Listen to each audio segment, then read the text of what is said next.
fans. Thanks for tuning in for an episode previewing the FA Cup final. I'm joined today by Chris from Leicester Till I Die. Thanks for joining me today, Chris. You're welcome, Dan. Like I said, it's keeping me occupied, stopping me worrying too much about the match. It's very interesting. Obviously, Chelsea and Leicester are battering on two fronts, and it's interesting. We was chatting a bit before we went live, and personally speaking, I've always had a romantic theory of the cup. You speak to some fans, like the likes of Chelsea or even Arsenal fans, and they almost see the FA Cup as a nuisance. But personally speaking, I would give my right arm for West Ham to win the FA Cup. I can't think of anything better, really. No, but I think that you've said it there as a West Ham fan, and I'm obviously I'm a Leicester fan, goes without saying. But for us, and certainly for me, because I'm of a certain age, it does hold that romance. You know, this is Chelsea's second final in 2 years. You know, how many finals have Man City been in, of Man United, of Liverpool? You know, the so-called big stroke greedy six. To them, it's becoming almost another game, you know, and it doesn't. I don't think it means. I think the more you're in something, the less it means. I mean, come back to me in maybe 5 or 6 years and ask if I'm saying the same about the Champions League. But you know, it's because we are at clubs that we are at. I do believe that it means more. And you know what I like about the FA Cup is that, yeah, okay, you know, a lot of the time you do get Chelsea against Man City, or, you know, Man United against Liverpool, or Arsenal against Tottenham. But what I like is when a club like Leicester, obviously, or even a club like West Ham, or a club like Wigan, when they got to the final, that these clubs can get to an FA Cup final. And I don't care if there's rivalry between clubs. Let's say you were playing in the FA Cup this weekend, and no disrespect, like us, you'd probably be the underdog. But I'd want you to win because of that. And that's what we have in football in this country, is the chance for the underdog to win, like Wigan, you know, like Wimbledon, when they've won the FA Cup. You know, and that's the sort of thing that Super League, European Super League rubbish would have got rid of. But, you know, we dream, being at clubs like we are, of these sort of occasions. Yeah, I agree. I mean, we won't touch on the Super League too much, but Chelsea is a bit of a funny situation. Both them and Man City, I have a bit more sympathy for, because I don't think they had any intention on entering, whether it was foolhardy or not. I think they're using it as a bargaining tool to almost, they want the Champions League to be sort of like a bit similar to the NFL, where the clubs get far more of the profit sharing, and UEFA would more get a handling fee. And I'm not saying they're wrong, but I think they went about it the wrong way. If they wanted to do something like that, what they should have done is get the clubs to group together and almost sort of handcuff UEFA. So I do have a bit of sympathy for Man City and Chelsea. I don't think they had the same eagerness to go in it as the likes of Liverpool and Manchester United. No, and I think that's down to the fact that you're looking at the clubs that were eager to do it. Certainly in this country, and I can't talk for the club, but in this country, they were American owners, and they were looking to do it the American sort of way. Yeah. That said, you know, I just, you know, even if they want to change the Champions League, I mean, the Champions League is a joke anyway. You know, teams can win the Champions League without being champions of their country, and that is total and utter rubbish. The Champions League, it should be expanded to the champions of Scotland should get in automatically. They shouldn't have to go through playoffs. The same with some of the smaller European countries. And it should be expanded that way. And then for those that come second, third, fourth, whatever you want to go down, and I know we've got this new crap European conference, Europa League conference coming in. I mean, it's just getting ridiculous. We've shouted for ages we want less games. Now we're getting more games. But it is, I don't care, the Champions League, if that's what Man City did and if that's what Chelsea was, their plans were, then shame on them, because all they're trying to do is get more out of the Champions League for those clubs by hurting clubs that qualify. I mean, Ajax, one of the biggest clubs in Europe, they weren't even included in it. But look at their history in Europe. I'm sorry, I just think the whole European qualifications and all that is just a total load of rubbish, and it needs to be torn down. And the Champions League. And don't get me wrong, if we were to ever get in, if we get in it and we win it, of course, I'll be shouting from the rooftops. But we won't be champions. We won't have won the Champions League being champions. No, I mean, before we move on to some of the semantics of the cup final, one of my co-hosts made a good point in Leeds were rather forthright in complaining about it, but this is aside what a sort of almost bankrupt themselves trying to buy the Champions League, and also they charged astronomical prices for tickets when they're in the Championship, so they can say, "Oh, we're with the fans" as much as they like, but if they was given the opportunity, they would have said yes. And I said on several of my streams, if West Ham was offered the chance, Gold, Brady and Southern would have got whiplash from typing the email out from saying yes. So whereas all these clubs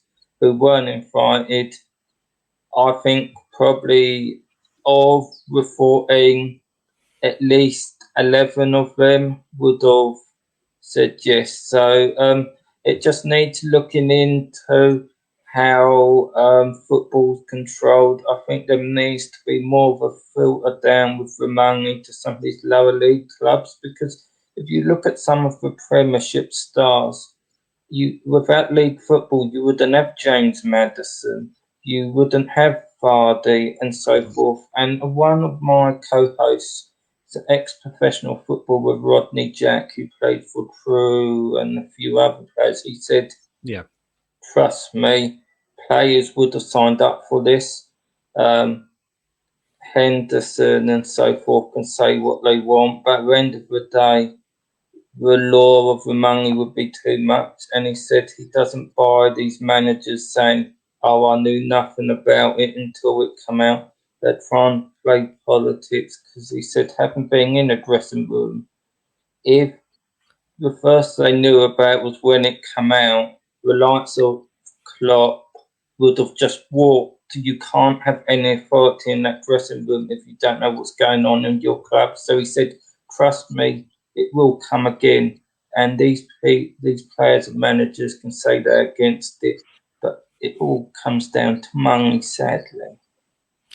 Totally 100%. And it will come again. We are just delaying things, whether that is in a new form like they wanted to, or a total revamp and taking over of the Champions League, who knows. But yeah, the big clubs want to get bigger, and rich clubs want to get richer. And, you forget somehow, if this had been in place 5-6 years ago, you wouldn't have had the Leicester story. And you wouldn't have had clubs, as a Leicester fan, and I know clubs look at Leicester and go, what we achieved was amazing. And, we did. We hope that it gives hope to all smaller teams that, miracles can happen. But I can remember looking at Wimbledon in the FA Cup. I mean, Wimbledon, they had hardly the best one in the world, the smallest ground, the smallest fan base, and they were in the Premier League for quite a few years, and they won the FA Cup. And good luck to them. You know what I mean? I mean, I know they weren't everybody's favourite team to watch, but, again, that was the David versus Goliath story, and you wouldn't have got that without the system that we have in this country for teams to come through. Yeah, I agree. And this ties into the FA Cup one thing. I can remember when I was growing up, I believe it was Chesterfield that run in the FA Cup. And without that, Kevin Davis wouldn't have had a Premiership career. And I'm not saying he was Gary Lineker reincarnated, but he had a successful Premiership career. And that wouldn't have happened without that FA Cup run, and under the new system, that probably would not have happened. Totally. And again, I can remember Leicester City when, in the late 90s, I think, within 4 years, we were in 3 League Cup finals and we won 2 of them. But on the way, the big clubs weren't taking it seriously. We beat Man United and it was like, they still do it these days sometimes, but, in the Cup, I think it was like 5 first teamers and the rest was sort of, second string, if you like. Still good names, but second string. And they never took the League Cup seriously. And Martin O'Neill did. And I say we were in the final 3 times. We won it twice. And we got into Europe.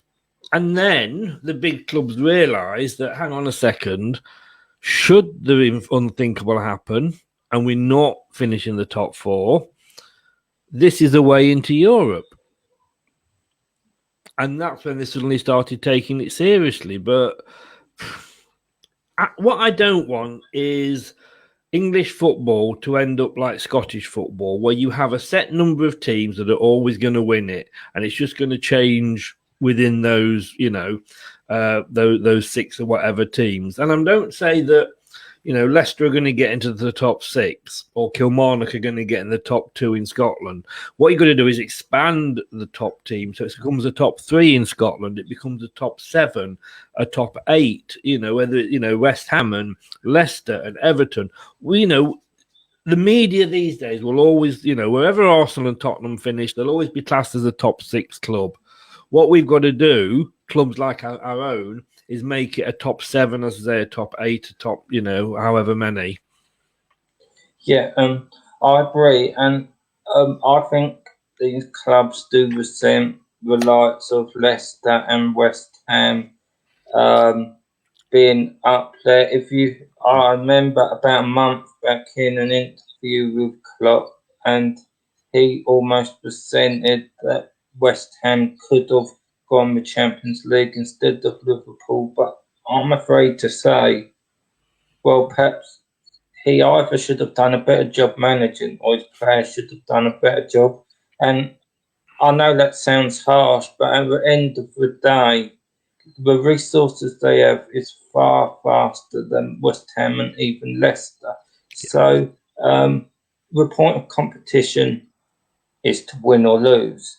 So if he doesn't like it, it just ticks me off that they were plotting ways to do it. So no matter where Leicester and West Ham finished, they didn't get the Champions League place, what they so richly deserve. And I'm not that confrontational in my opinion. So no, but if you look at when Leicester won the Premier League, and we had this stupid arsed idea of this ICC Cup, and it completely ruined our following season because our pre-season was playing in that virtually, and we were playing Celtic in somewhere like Los Angeles and Barcelona in Stockholm. The 2 days later, it was totally and utterly rubbish. But the arguments at the time after we won the League Cup is, should Leicester be allowed into it? No, we were champions. We'd won it. We deserved to be in there. But the American, believe it or not, a guy that owns this ICC Cup, didn't see us as a big enough draw.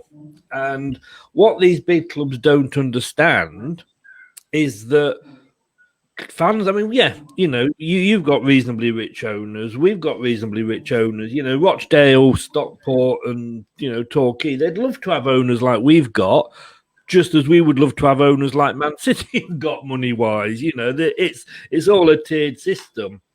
But what they don't realise is clubs outside of that top six want teams like West Ham, want teams like Leicester, Everton. They want teams like that to do well. And I honestly think, going back to the cup final on Sunday, on Saturday, as strong as favourites as Chelsea are, I think if you ask the majority, and I do say the majority of non-Chelsea fans, neutral fans, they'd probably want Leicester to win. Yeah, I agree. I do, personally speaking. From my point of view, I like the Leicester story and I like they play football. I like how both play football. I'm expecting it's either going to be a very good cup final or sometimes when sides are so well matched that it sort of becomes a bit boring. So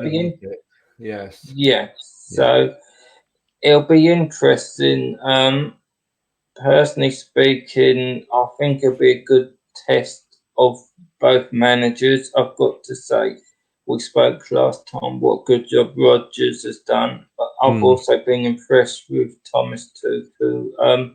I knew he was a good manager when he came, but I weren't sure what to expect because he was much maligned at PSG, particularly with the players. But he's had a better effect than what I thought he would. So it'd be interesting to see Rodgers and him sort of exchange blows. If you the best compliment I can give to Tuchel is that I would sooner be playing a Frank Lampard Chelsea tomorrow than a Tuchel Chelsea tomorrow. And I think if Tuchel had been in charge from Chelsea from the start of the season, who knows? They may even have been challenging, I believe, Manchester City for the title. He's had that effect. But then again, in fairness, when Ollie took over at Manchester, he went how many games unbeaten? We've got to see going into next season if he can keep it up. But yes, like I say, total respect to the guy, and I'd sooner it was Frank Lampard sat in the manager's dugout for Chelsea than Tuchel. Yeah, I agree.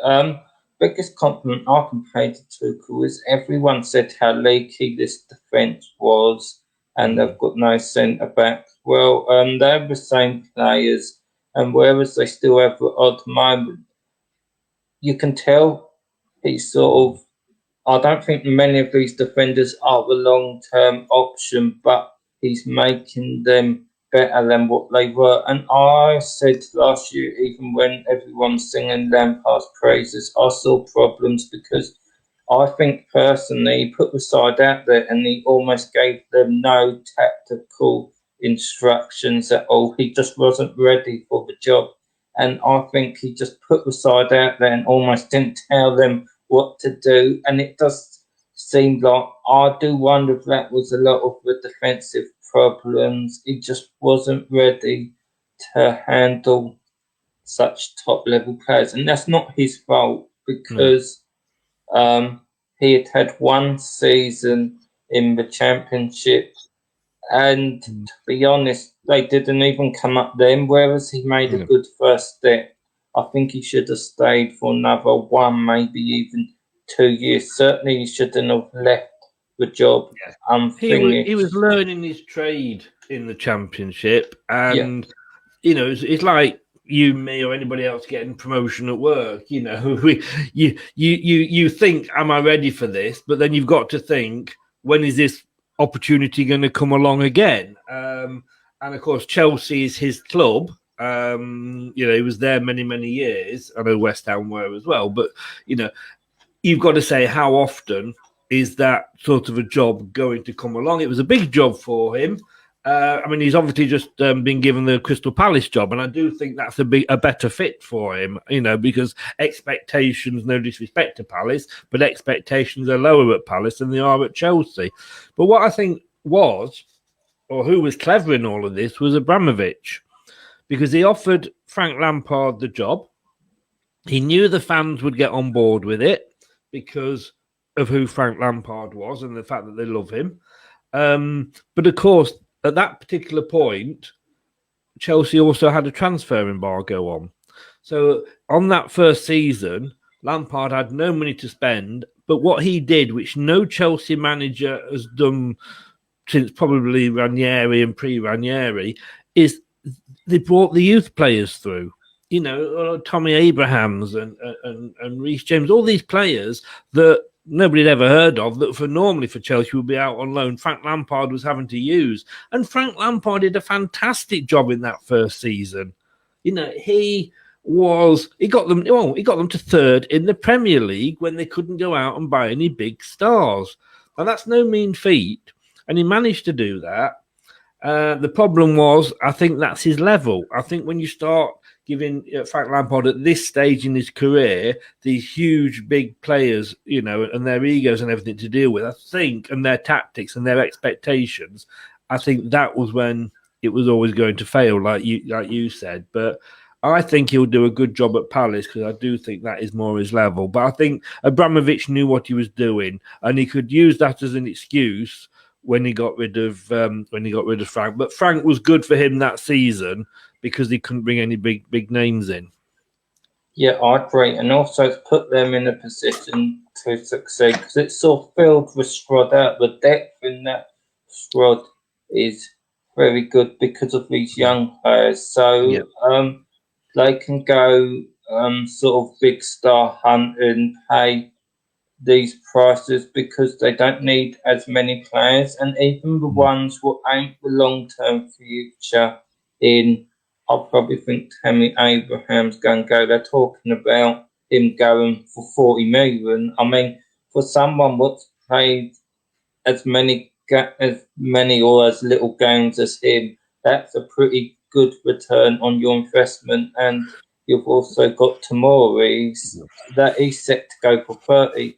So you've got about 4 players what are the nucleus of the young side in this squad, and then you're selling 2 on for 70 million. That's not bad return on when you couldn't sign players anyway, because it put you through the season and it's sort of paying dividends. It's what Leicester did with Chilwell. He cost us nothing. He came through the youth system. We sold him for 50 million to Chelsea. Thank you very much. So yes, it is good. And we're one of the teams that's been linked with Tammy Abrahams. But the stupid thing is that he is Chelsea's top scorer this season, but he can't get in the team. No.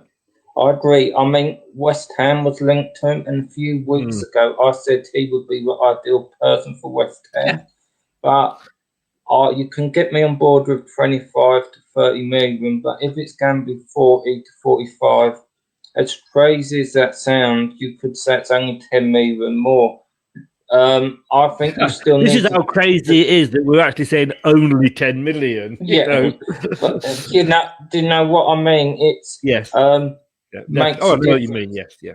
There's that tier up, and the thing is, he's a guy that can't even get on their bench when you're allowed 7 substitutes. So, personally speaking, if anyone pays more than about 30 million, I think that's too much, because whereas I think he'll score goals in the Premiership, I still think he needs game time. And if you're paying 40, 45, you almost need the finished article, is how I always look at it. So I totally see where you are coming from. You do, for those sort of money, the finished article. But for us, let's say if we were to pay 40 million, personally, I'd be quite happy with that. I don't think he's on the bench, not because for footballing reasons, because he's the top scorer. And He's just not fitting into Tuchel's plans for whatever reason. A new manager comes in, he can play a different formation, and suddenly, a Leicester manager could come in and not like the sort of way that Vardy plays, as Puel did, for example, and he tried to use Vardy in different forms. Some managers might have dropped Vardy. I would think for us, I can't say for West Ham, but certainly for Leicester, the thing is that we'll probably only got a season left in Jamie Vardy, and then he will be becoming more of a super sub, I think, because of his age. And so if we could get it, Abrahams, even for 40 million, and have him there for a season, bedding him in, learning a bit more of his trade, come the season after next, up there with Nacho, I think it'd be great, and I'd be happy to pay 40 million for him. Whether we could afford that with the lack of money in football at the moment, and let's say our owners are in the travel business, that's the worry whether we could afford it or not. But yeah, I would happily pay 40 for him personally.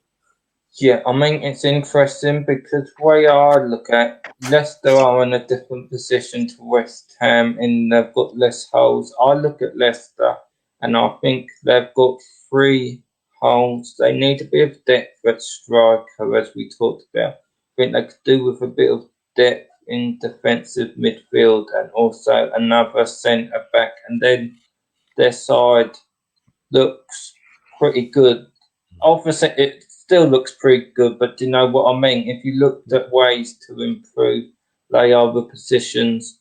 What I would do. The only problem is, like you say, if you spend 40 million on Abraham, which I think Leicester could do, they're probably only going to address one of those other needs because in the current situation, I think the most you can expect chairman of Leicester and West Ham, I think 50 to 60 million is a fair return. I know a lot of fans want, say, 100 million, but that's not realistic. Any chairman will give 60 million. I think that's a fair sort of price to put out there. Leicester's priority is a striker. Yeah. We've got Inacho, who's suddenly come onto this rich vein of form. We've got Vardy. That's kind of it, to be honest with you. We need a third striker, especially, like I say, because when we've then got, say, Jamie Vardy eventually to be the third one to come on as defences tire. We have been linked with a couple of, certainly one Grosjean defensive midfielder, but we've got Ndidi, we've got Mendy, who has done absolutely brilliant this season when he's come on. We've got Chowdhury, but I do expect him to possibly leave. And I'd sooner him leave than Mendy. I mean, Mendy did a great job at the start of the season when indeed he was injured. And centre back, possibly, but what you've got with Brendan will look at the squad and he will go. If we win the cup final and we get into Europe, we know we're going to have to strengthen the team. We're in Europe anyway, but if we're in the Champions League, we know we're going to have to strengthen the team. Ranieri went out and pretty much spent a lot of money on quite a lot of different players. Where what Brendan Rodgers will do is say, right, you've given me, let's say, 70 million. I'm not going to buy 5 50 million pound players. I'm going to buy 2 30 40 million pound players because that's all I need. And I think our squad doesn't need a major overhaul, but it does need a little bit of tweaking. And it will be quality rather than quantity. Yeah, I agree. I always think that's the best way to go, particularly if you do have a good youth setup like you do, because you still have people to fill in certain places. So there comes a time when you don't want bodies, you want top talent. Just to finish up, scoreline wise, I've seen you going for Leicester win. What is your thinking? You're surprised I go for Leicester, really, isn't it? FA Cup final. I'm not going to lie. I am so worried about tomorrow. You know, we've had 4 finals. We've never won one yet. We're the biggest club not to win it. I am worried, and like I say, I would much sooner be playing Lampard's Chelsea tomorrow. But I've got to go for my team. I just hope it doesn't go to extra time or penalties because my heart would not stand that.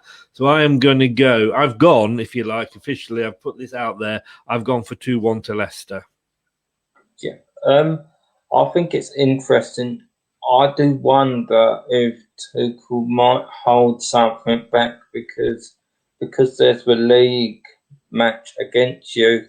I do wonder if you gave him a choice, if he'd want to win that more than the cup final, because I do think when he took over the job, they said I think the mandate was get him the top 4. That's why they made the change when they did. So I don't know. I could see him holding something back. It'll certainly be interesting. I think I mean, he has got the Champions League final coming up, but that is a couple of weeks away. So that's not, maybe as much on their mind. What's made it really, really interesting, I think, is Liverpool winning last night.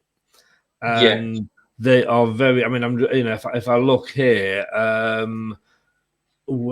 just see if I can bring the table. I mean, Liverpool now, and they've got a game in hand on Chelsea, and they're only 4 points behind them. So, Chelsea have now had Man United won yesterday. That would have been a different story. Yeah. And I think, like you say, and Leicester have got the same problem. We play Chelsea 2 or 3 days later, but yeah, it might be that might be on his mind. I think that result yesterday, as much as I didn't want it to happen, I wanted Man United to win because obviously Liverpool could technically still catch us. I actually think it might have in a little way done us a bit of a favour. Yeah, I agree. I think it's going to be interesting. I think both Leicester and Chelsea, the game, what could be a benign skin for Liverpool is the Burnley one. They're in fairly good form of recent note, and I could see them, even if they don't win it, taking points off them. And this weekend's game, you never know against West Brom because you could see Allardyce even getting a draw there. Although he come in to fix the defence, I don't think he has, but certain games he has. Thing is, West Brom are down. They've got nothing to play for. There's no pressure on them, and it's amazing. I've seen Leicester do this. When once relegation is confirmed, the pressure's off your shoulders. Players just go out and enjoy the game, and they play with a. They can go, they can possibly go. I'm not think they're going to beat, but they're more likely to win now than when they were sort of fighting to stay up. Yeah, I mean that these players are playing for their jobs at other clubs, if that makes sense, because they want to put in a performance that makes other clubs say, "Hang on a minute, we'll pick them up." So that could be a benign scheme, but I think Leicester and Chelsea would be looking for Burnley to do them a favour. It'll be interesting how that plays out, and I think the cup final will be interesting. Best of luck to you. I think Thank you. One interesting thing will be if it seems like Kepa's going to play, and although he's been better under Tuchel, I still don't have full confidence in him. So it'll be interesting how he deals with crosses with the likes of Iheanacho, sort of challenging him. If I was Rodgers, I would tell him every cross to go in there and sort of unsettle Kepa, if that makes sense, because he's certainly not a 70 million goalkeeper from my point of view. No, not at all, not at all. But fingers crossed. You know, and at the end of the day, if we lose it, we lose it. But you know, there's 72 other clubs out there that would love to be in our position. Yeah, I agree, but I do think, like I say, Chelsea might hold something back, which might do you a favour. It'd be interesting what Leicester prioritise if they go all in for the cup, and if they get Champions League, they get Champions League. Leicester will prioritise the FA Cup. It's the one trophy we've not won. We've never won it. Like I say, we probably are the biggest club not to have won it, and we have been there 4 times and lost it. If Brendan Rodgers was to win the FA Cup tomorrow for Leicester City, we've always said we should have a statue to Ranieri outside the stadium. If he does that, we should then have a statue to him as well, because that's what it would mean to Leicester fans. Yeah.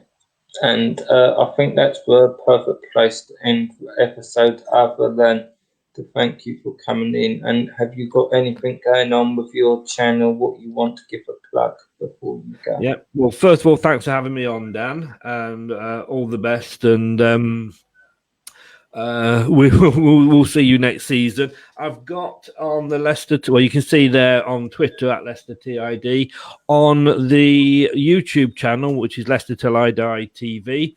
We've got a preview of the match coming up at 7:00 tonight. We've got a couple of ex-players, fingers crossed, coming on, Steve Lynix and Julian Watts to join in as well.